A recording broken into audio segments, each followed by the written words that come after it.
আসসালামু আলাইকুম। ফরিদপুর ট্রাভেলস থেকে আমি মেহেদী হাসান আপনাদের সাথে আবার একটা ভিডিওতে যুক্ত হয়েছি। তো সম্মানিত ভিউয়ার্স, আপনারা জানেন ফরিদপুর ট্রাভেলস মূলত আগে ভিসা প্রসেসিং এবং এয়ার টিকেটিং নিয়ে কাজ করতো। তো ইনশাল্লাহ আমাদের এখন কিন্তু ভিসা প্রসেসিং চালু আছে। অনেকে মনে করেন যে সৌদি আরবের ভিসা বন্ধ, আসলে কিন্তু না। অ্যাকচুয়ালি সৌদির ভিসা এখন চালু আছে। শুধু সৌদির ভিসা বন্ধ হচ্ছে হজের কারণে, যেটা জিয়ারা বা ট্যুরিস্ট বলি, ফ্যামিলি ভিজিট বা জিয়ারা ভিসা বন্ধ। ট্যুরিস্ট ভিসাটা বন্ধ আছে, বিজনেস ভিসা বন্ধ আছে এবং হচ্ছে আমাদের উমরা ভিসাটা বন্ধ আছে। তাছাড়া কিন্তু সকল ভিসাই ওয়ার্ক পারমিট চালু আছে।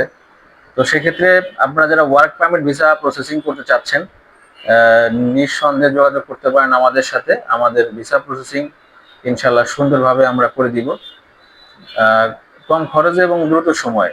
যেমন আমেল মঞ্জিল, হাউস ড্রাইভার, খাদ্দামা, আমেল আইডি। তো যে কোনো ভিসার যে কোনো বিষয়ে পরামর্শের জন্য আমাদের সাথে যোগাযোগ করতে পারেন। যে কোনো ভিসার ভিসা প্রসেসিং আমরা করে থাকি, সকল দেশের ভিসায় মোটামুটি আমরা প্রসেস করি। ট্যুরিস্ট ভিসা সব দেশেরই আমরা প্রসেস করতে পারি ইনশাল্লাহ। লিগেল ডকুমেন্টস থাকলে, ডকুমেন্টস ঠিক থাকলে করা যাবে। তো যে কোনো ভিসার জন্য আমাদের সাথে যোগাযোগ করতে পারেন। আর একটা তথ্য বলছি, সেটা হচ্ছে হজ কিন্তু প্রাক নিবন্ধন আমরা শুরু করেছি।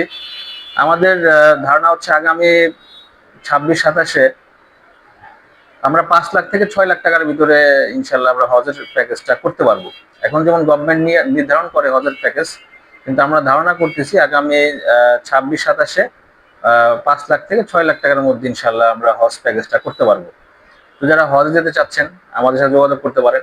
আমরা ইনশাল্লাহ কম খরচে এবং ভালো মানের সার্ভিস দিতে পারবো ইনশাল্লাহ। তো আমার জন্য দোয়া করবেন। ইনশাল্লাহ আবার কথা হবে নতুন কোনো ভিডিওতে। আল্লাহ হাফেজ।